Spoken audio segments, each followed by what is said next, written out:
नमस्कार, जी न्यूज की इस बेहद खास पेशकश में आपका स्वागत है। मैं हूं आपके साथ किरण चोपड़ा और आज हमारे साथ जी न्यूज पर जुड़ रही हैं वो खास मेहमान, वो खिलाड़ी जिन्होंने जो है भारत को वो दिलाया है जो स्वतंत्र भारत के इतिहास में आज तक कोई नहीं कर पाया था। एक ही ओलंपिक में 2 मेडल और तीसरा भी बस आते आते ही रह गया। जी हाँ, मनु भाकर हमारे साथ सीधा पेरिस से जुड़ रही हैं। मनु, बहुत बहुत स्वागत है आपका जी न्यूज में। मैं सबसे पहले आपसे ये पूछना चाहती हूँ, जो आपने किया है वो आज तक कोई नहीं कर पाया, उस फीलिंग को आप कैसे बयां करेंगी? क्या अब तक सिंक इन हो पाया है या फिर जो तीसरा मेडल है उसका मिस होने की निराशा ज्यादा है?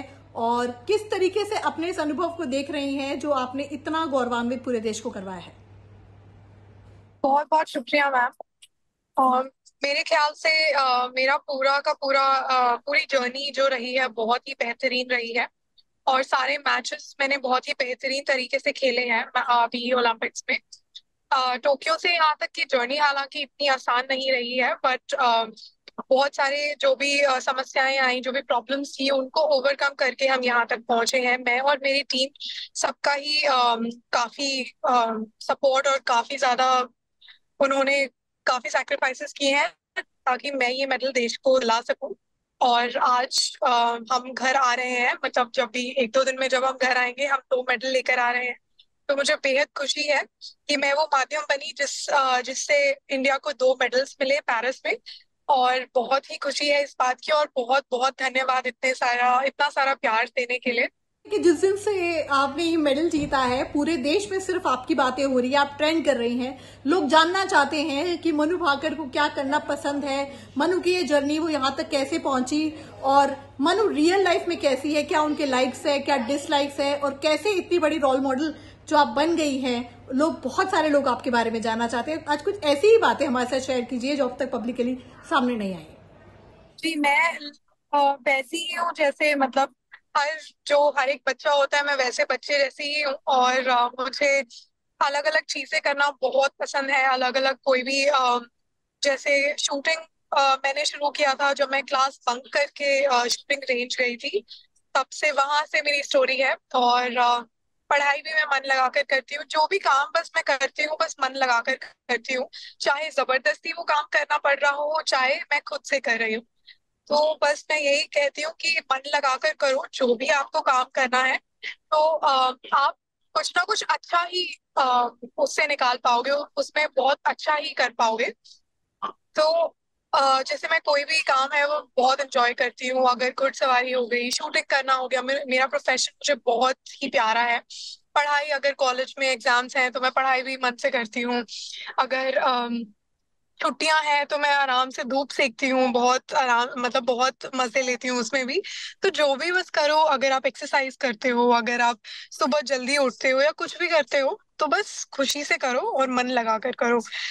बाकी मेरे में और बाकी लोगों में ज्यादा अंतर है नहीं, बस विल पावर का है और कंसिस्टेंसी का है। मनु, विल पावर की बात आपने की। टोक्यो में आपके साथ हमने देखा था जो हुआ वो किसी भी खिलाड़ी के लिए एक नाइटमेयर जैसा होता है। हमने देखा था आप बहुत निराश थी, आपकी आंखों में आंसू थे। तो वो निराशा को अपनी पेरिस में आकर जिस तरीके से कैसे आशा में बदला, क्या क्या चुनौतियां उस वक्त आपने महसूस की और कैसे उनको ओवरकम किया?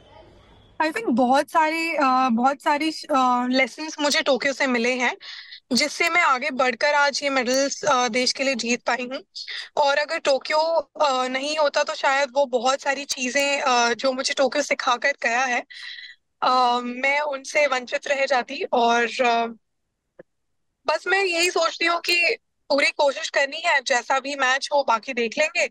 बस पूरी कोशिश करो, जितना भी आपने सीखा है उसको यूज करो, जितना भी आप कर सकते हो उतना बेहतरीन परफॉर्म करने की कोशिश करो। और बस अपने आप पर ध्यान दो, ज्यादा एक्स्ट्रा करने की जरूरत नहीं है। मेरा सफर काफी ऊपर नीचे रहा है, बट ऊपर नीचे का ही नाम जिंदगी है।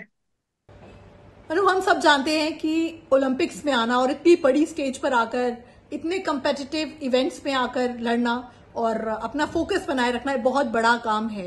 बहुत से खिलाड़ी बहुत से त्याग करते हैं। मनु, एक ऐसा सेक्रीफाइस अपना हमारे साथ शेयर करना चाहें जो आपको लगता है कि आपने बहुत बड़ा सेक्रीफाइस किया है। एक खिलाड़ी जो बहुत बड़े त्याग करते हैं, उनमें से आपका सबसे बड़ा सेक्रीफाइस आप क्या मानते हैं?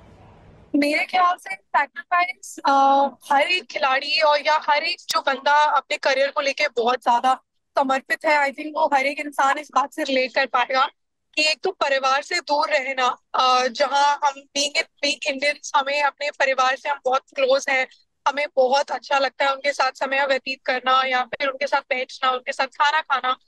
सबसे बड़ा चैलेंज एथलीट्स को मेरे ख्याल से यही होता है कि वो अपने घर से महीनों महीनों तक दूर रह के ट्रेनिंग करते हैं। तो घर की बहुत याद आती है, एक तो ये चीज है।